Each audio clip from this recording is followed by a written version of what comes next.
Hi, this is Dennis with Second Chance Tackle. Boy, are we in the middle of a heat wave. We can't seem to get a break. But I just thought I would take a moment, share with you what I walked into in my shop this morning.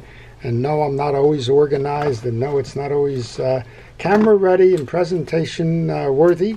But I thought I would just take a moment here because, well, some days it's hard to get motivated, regardless of how much you like doing something. To do something, well, when the temperature is in the high 90s and the humidity is up in the 70% range, and they just call it downright unhealthy. Well, so I walked in this morning. I just tend to pile things on my desk. It's a reminder to me that the projects are there to be done, and try to take the ones, for example, that came in by the mail and log them in to make sure that I keep track of their packages and the like, and then some reminders of things that have been dropped off and the like. Well, this is it. This is what I walked down to when I opened up the bench to do some service this morning. Thought I would share that with you. Maybe it's a preview of some videos. Maybe it's just a time waste here because, well, I wanted to do a video and maybe I'm just not motivated to do that, and we'll see where it goes. So the first one, interestingly enough, is a series of 3 rods. They were found in the trash.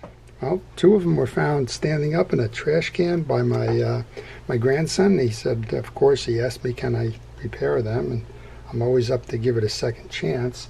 And the other one was found on the bank of a river, just laying in a bush.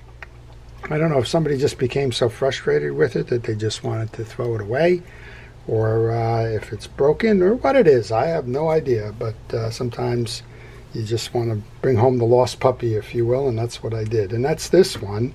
This is it's a slingshot reel and rod. It's a Zebco, I believe it is. It's not working. It's jammed, and maybe that's why it wound up in the bush. I don't know. But it's also got line wrapped all around it, so it's kind of hard to say what's right and what's wrong. Definitely broken. And if nothing else, there's a rod attached to it, which can certainly be used. And if it's not the rod, well, we'll probably take this apart and see if there isn't some way to give that rod a second chance. Of course, you know, it's a robust business here. We're servicing things all the time. And so those things kind of get put on the back burner. And I think just the rods that I got in, the other 2 from the trash, just reminded me that that one is there. And I'm just going to take an afternoon, I think, and just go play around with those and see if we can't get them running again. Here's another one, and it always makes me wonder why folks just kind of decide to toss them. So I think I've come up with a couple of reasons. One of them, I think, is that, well, they just don't have anybody to give it to. The second one sometimes is that they're moving and they're not going to be anywhere near a place where they can use the equipment. And then the third one is, I guess it's just spring cleaning in the fall. We're in the middle of the summer in a heat wave, but whatever it is, just they don't see themselves ever using it again, don't want to go through the trouble of finding a youth organization or finding even a kid down the block that might be able to use it. And that's what we have here. We have a South Bend unit. It's WTC, I think. It's kind of called Fishing Pal, so you know these are not very expensive rods and reels. Who cares? Who cares, right? If it can put a line in the water and hook a fish, it doesn't matter what the cost of it is. This one seems to be working. Now, a couple of things with the South Bend, of course, they aren't very expensive reels. I got steel screws in here. I got some rust on those. I hope that that'll come off. We have a lot of dirt and the like, but all the eyelets are on the rod. The rod is not broken at the insert point. And we're going to put that one back together again, and we're going to do what that person chose not to do, which is to find a good home for this one. And while it's still time to fish. So here's the third one that came up. This is a Shakespeare, and it actually works. It's a Shakespeare SC15. It's the basic covered bait caster. I did manage to take the top off of this one, just to clear some line to make sure I could get it to work, which it does. But look at this. This is kind of going to be the problem point here. I think we'll try and find wire brushes or something. But right along the rim, which is going to catch, you have the stud that's going to catch the line, and the rim, which is going to guide the line. All of that metal plating has chipped off or broken off or just plain corroded, that has become almost like, well, like a file, right? Any line that's going into that reel off of this corner here, anywhere along here, is just going to be abraded, because that's it. It's sawtoothed at this point. And when I go to do this reel, before I give it back to anybody, before I change the line, anything like that, we have got to smooth that out. If we don't smooth it out, well, you're just asking for trouble. Again, you can see it's a lower end reel. It doesn't have serious components on it. It's steel, it's rusted, and this is freshwater use, so it didn't take much to do that, did it?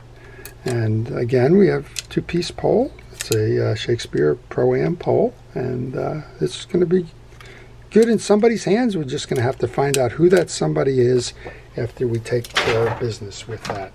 Well, as I mentioned, sometimes reels just get dropped off, and before I have a chance to catalog them, well, they go on my desk, because that's one way I prioritize how this is going to be worked on, and make sure that I track it so that when I work on it, I know who gave me the reel, how to contact them, what needs to be done, and my commitment to them. So this is a Okuma. It's the Tundra 80, TU80. It's got one ball bearing. It's an inexpensive reel, and the reel usually is sold in a rod and reel combination. Well, I work with a flea market vendor who buys surplus equipment on the market, and a lot of times he'll come into a deal like these where the rod and reel combinations were sold. They were brought back to a retailer and then kind of just bundled together. Usually it's because the rod is broken, and so they part it out. They just sell him large amounts of reels, and in this case it's an Okuma Tundra. My guess is if you were to go buy this reel, it's probably somewhere in the $30 to $40 range. Nice big reel. Turns smooth. As we mentioned, you don't need a lot with ball bearings, as long as it's there. He said he's been hooking these up to 10 and 12 foot rods, appropriate for the surf, and it absolutely is. So where's the problem? The problem's right here. He dropped this off. It has no anti-reverse. This does have an anti-reverse override, and that to me is quality control in the plant. You can see that hasn't been used. It's clean as anything. We're going to do a video on this one because, well, it's always got my curiosity. It's a new reel, so it's on the market. People want to see what it's made like, if it's worth investing the $30 or $40 in it. And I want to find out how this got out of the plant without somebody doing the quality control to make sure that that anti-reverse was working. My guess is there's a spring on this override. The spring's probably not connected to the post. The post might be broken, something like that. We'll do the video and we'll make sure that that happens. And then, of course, I get boxes in all the time, and here's another box that came in. This one came in from Eric. He's in North Carolina.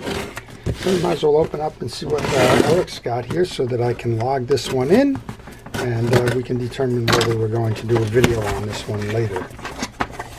So he did contact me on this one, and he's put a lot of contact information, which is great because I can't tell you how many times somebody will wrap something up, put it in the box, and forget to leave the contact information, including their name.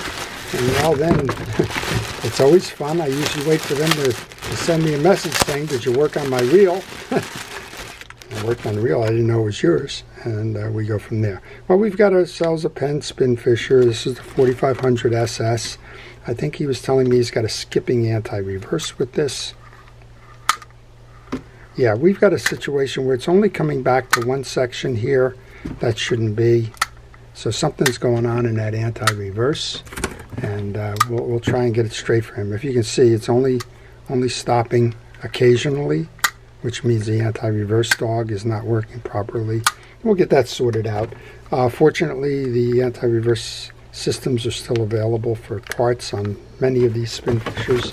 I hope that's one of them, and we'll get this one going. So that was an interesting way to spend 10 minutes in my shop. I hope I give you a little bit of insight into what goes on behind the camera sometimes, how I start my days, how I organize my work, how I think about what's going to be videos and how I work towards getting customers solutions done, and kind of what I do in my fun time trying to help some kids out with some tackle and try to keep them or get them interested in fishing. Try to find out things like why did somebody give up on a particular rod and reel, which was this, the Zebco Slingshot here, and whatever else. So just a peek from behind. Hope you've enjoyed that. Please stay safe and stay watching. To our first responders, thank you for everything it's been doing during the pandemic to keep us safe. And to all, have a great day. This is Dennis with Second Chance Tackle.